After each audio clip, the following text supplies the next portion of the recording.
ఎంతో సాహసోపేతంగా మా నాయకులు శ్రీ రాహుల్ గాంధీ గారు వరంగల్ రైతు డిక్లరేషన్లో రైతులకు 2 లక్షల రూపాయల రుణమాఫీ చేస్తామని ప్రకటించారు. ఈ రుణమాఫీకి అవసరమైన నిధులను ఎలాగైనా సమీకరించాలనే సంకల్ప బలం మాకు మొదటి నుంచి ఉంది. గత ప్రభుత్వం 2014లో రైతులకి 1 లక్ష రూపాయల రుణమాఫీ చేస్తామని ప్రకటించి 2014 నుండి 2018 వరకు 4 విడతల్లో నిధులు విడుదల చేసింది. ఇలా పలు దఫాల్లో నిధులు విడుదల చేయటం వల్ల అసలు తీరకపోవడంతో పాటు రైతులకు వడ్డీ భారం కూడా పెరిగింది. రెండోసారి అధికారంలోకి వచ్చిన తర్వాత కూడా మళ్ళీ 1 లక్ష రూపాయలు మాఫీ చేస్తామని చెప్పి 5 సంవత్సరాల కాలంలో సరిగ్గా ఎన్నికల ముందు కొద్దిపాటి నిధులు విడుదల చేసి చేతులు దులుపుకున్నారు. దీనివల్ల రైతులు తీవ్రంగా నష్టపోయారు.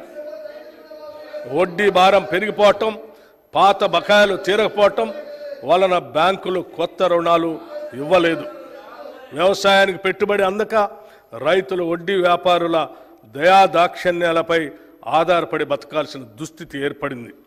ఇలా అరకొర రుణమాఫీలా కాకుండా రైతుకు నిజమైన మేలు జరగాలనే ఉద్దేశంతో మా ప్రభుత్వం ఒకేసారిగా 31,000 కోట్ల రుణమాఫీ చేయాలని సంకల్పించింది.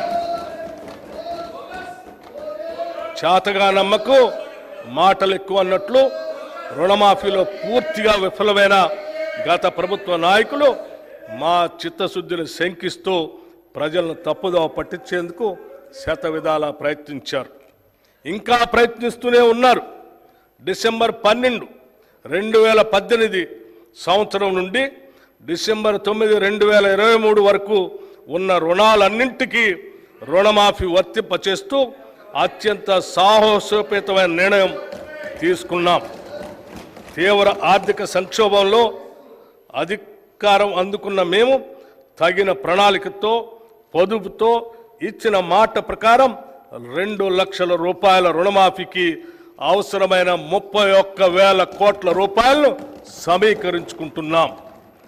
జూలై 18న 1 లక్ష రూపాయల వరకు ఒకటేసారి రుణం ఉన్న 11,34,000 రైతన్నలకు 6,035 కోట్ల రూపాయలు రుణమాఫీ మొత్తాన్ని వారి ఖాతాల్లో ఒకేసారి జమ చేశాం.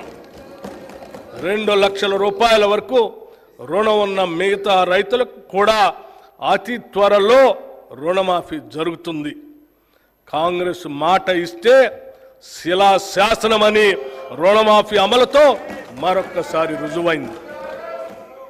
ఈ రుణమాఫీతో తీవ్ర నిరాశలో ఉన్న రాష్ట్ర అన్నదాతల్లో భవిష్యత్తుపై తిరిగి ఆశలు చిగురించాయి. వారి సంబరాలు అంబరాన్ని అంటాయి.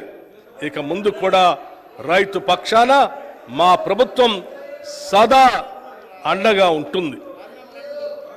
రైతు భరోసా గత ప్రభుత్వం అమలు చేసిన రైతు బంధు పథకం కింద 5 సంవత్సరాల్లో 80,440 కోట్ల రూపాయలు ఖర్చు చేసింది. దీనిలో అధిక శాతం లబ్ధి అనర్హులకి, సాగులో లేని భూమి యజమానులకి, రియల్ ఎస్టేట్ వ్యాపారులకి అందటం వల్ల నిధులు భారీగా దుర్వినియోగం అయ్యాయి. గత ప్రభుత్వం చేసిన ఈ నిర్వాహకం వల్ల ప్రభుత్వ సొమ్ము నిరుపయోగమైంది. గత ప్రభుత్వం వారు రూపొందించుకున్న నియమ నిబంధనలను వారే తుంగలో తొక్కారు. ఇది చాలా శోచనీయం మరియు క్షమించరాని నేరం. మా ప్రభుత్వం అర్హులైన రైతులకు మాత్రమే లబ్ధి చేకూరేలాగా రైతు బంధు పథకం స్థానే రైతు భరోసాను తీసుకొచ్చింది. ఈ పథకం ద్వారా అర్హులైన రైతులకు ఏటా ఎకరానికి 15,000 రూపాయలు చెల్లించాలన్నది మా ప్రభుత్వ సంకల్పం. దీని అమలుకు విధి విధానాలు చర్చించి నిర్ణయించడానికి ఒక కేబినెట్ సబ్ కమిటీ ఏర్పాటు చేశాం. ఈ కమిటీ పలు జిల్లాల్లో పర్యటించి ఆ ప్రాంత రైతుల్ని, వ్యవసాయ రంగ నిపుణుల్ని, మేధావుల్ని సంప్రదించి వారి అభిప్రాయాలను సేకరించింది. ప్రజాభిప్రాయాలన్నింటినీ క్రోడీకరించి వాటిని గౌరవ సభలో ఉంచి చర్చించి గౌరవ శాసనసభ్యులు అందరి అభిప్రాయాన్ని తీసుకొని అమలు చేయాల్సిన విధి విధానాలపై తగిన నిర్ణయం తీసుకుంటాం. ప్రభుత్వ విధానాలు పారదర్శకంగా ప్రజల భాగస్వామ్యంతో ఖరారు చేయాలి. అంతేకాని 4 గోడల గడిల మధ్యన కాదు అని మా పనితీరుకు రైతు భరోసా విధానం ఒక ఉదాహరణ. రైతు కూలీల సంక్షేమం. భూమి లేని గ్రామీణ ప్రజానికం ఎక్కువగా రైతు కూలీలుగా పనిచేస్తూ దుర్భర జీవితాన్ని గడుపుతున్నారు. వారికి ఎటువంటి ఆర్థిక భద్రత ఉండకపోవడంతో పనిలేని రోజుల్లో పస్తులు ఉండాల్సిన బాధాకరమైన పరిస్థితి. వీరికి గత 10 ఏళ్లలో ప్రభుత్వ పరంగా ఎటువంటి సహాయ సహకారాలు అందలేదు.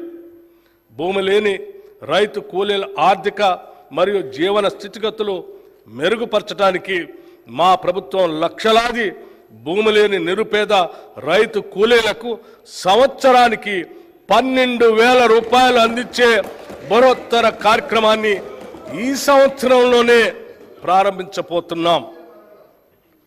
అతివృష్టి అనావృష్టుల రైతన్నల పాలిట శాపాలు.